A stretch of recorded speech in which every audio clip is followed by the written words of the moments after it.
you follow this local business on Facebook, you will understand why I chose the Inked Pig as my next restaurant to highlight. Hi, I'm Sarah Mislowski with KeyPoint Homes by Sarah and Keller Williams, and I had to come try out this amazing barbecue joint here in downtown Gainesville. I'm here today at the Inked Pig. Come with me and let's check it out. So I'm here today with Jimmy and Andrew, the owners of the Inked Pig, and tell me, how long have y'all been open? Going on a year and a half now. We opened February 15th of 2019. Wow. Yes, ma'am. And how did this get started? Where did the idea come from? We've worked together at 3 different spots, and we were at SCAD, one of the places, SCAD, Savannah College Art and Design in Atlanta. Yeah. And Andrew worked for me there, and we just basically came up with the idea of working for ourselves.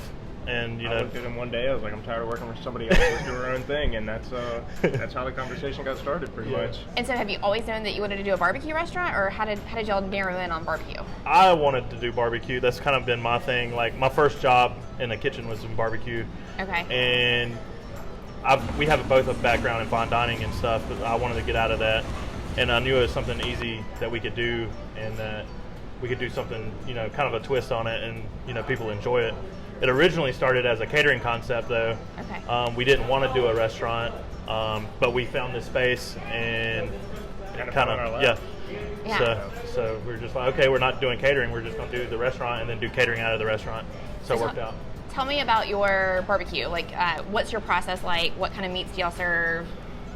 Everyone's a critic when it comes to barbecue. Right now, I mean, we do smoked pork butts. We do smoked thighs, chicken halves. We're not running brisket right now just because of the price, the market, and then ribs, St. Louis style ribs. I would say our barbecue is kind of a mix between different areas. We don't really have a style. Like a southern barbecue or Texas barbecue. Yeah. It's kind of like a conglomeration of different techniques put together. Yeah, that's awesome. But what we do have a stick burners, and we cook only with wood. We don't use any kind of artificial heat or anything like that. We cook with only hickory and pecan wood. So that's where a lot of your flavor comes from. And you can't really get that out of a commercial size smoker and not taking the time and actually doing it, the right way. Right. And how's the response been from the community here for the restaurant? It's been great. I mean, people have loved us since day one. We had a flood of people come in when we opened the doors, and the city of Gainesville has been really good to us.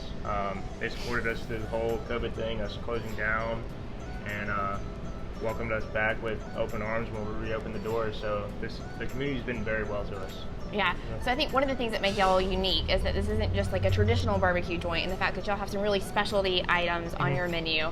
And if you're a fan of diners, drive-ins, and dives, you definitely are going to love the Inked Pig. Right. So tell us a little bit more about some of your specialty dishes that kind of like just take it over the top. Well, the specials I want to do, we change the specials every week. Yeah. And a lot of times our guests call back, are y'all running that special again? No, we don't have it because we change it every week. What that does, it drives interest and a buzz about your food. We have guests call all the time. What's your special this week? What's your special? What's going to be the special? And they can find that out too on your Facebook page, right? Yes, we post it on Facebook and Instagram. Drool-worthy photos that make you want to run down in your car and come to the restaurant. We actually had somebody leave us a negative review because they came the week after a special and couldn't get the special, so they were upset about it. Yeah, so. I can see why they'd be upset. It's so good. But hey, it is what it is. That's right. You should have came last week. You gotta get it when it's here. Yeah. So.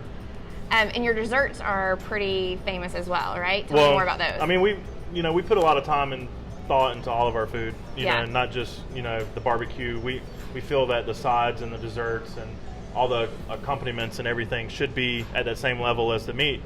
So the desserts, we have one dessert that stays on the menu is the peanut butter banana pudding. Right. And everybody's like, peanut butter banana pudding. They don't, but I do a peanut butter crumble with cocoa powder and powdered sugar and layer it in the banana pudding. And we do them individual. We don't do a big batch of banana pudding. We do them individual cups. So when you take a bite, you get all the individual layers in every bite. I was thinking about it because one of my other barbecue restaurants that I used to frequent a lot is Jim and Nick's. Yeah. I would always get banana pudding. I would get like one vanilla wafer, and it drove me insane. Yeah. You need that crunch. Yeah, Right, so yeah. that's why I did it in layers. So every bite, you're getting a bite of everything in every Yeah. layer. But there's a lot of thought that goes into that, and Right. that's how I look at all of our food. Our pickles, our pickled onions, we do everything in house. Yeah, that's awesome. All of our sauces. If it's basically everything but the bread, you know, is what we do in house. It's the only thing that we don't do in house. Yeah. Yeah. So- One of the things that I really appreciate is that y'all serve beer as well on tap. So We don't have beer with barbecue. That's They right. go hand in hand. yeah, so you'll have various different craft beers on tap, We do. which is really great as well. We try to feature local breweries on there. Try to keep it, close to home. We have a couple domestics because there's just people that they want their Bud Light, Dos Equis, things like that. But we try to keep it close to home. Kind of Yeah. deal. And what are your hours, and how can people find out what your hours are? Right now we're operating Thursday, Friday, Saturday from 11 to 3, Okay. and then 5 to 9 for dinner. We used to have more hours. We cut some back, but we are looking at expanding, bringing back our Sunday brunch, possibly adding Wednesdays back in, things like that. So it's all, got to play it by ear right now. Yeah. Well, if you haven't already checked out their Facebook page, make sure that you check out Facebook and follow those daily specials, and make sure you run down and get those. Amazing barbecue. Grab a beer while you're here. You'll sure to love it.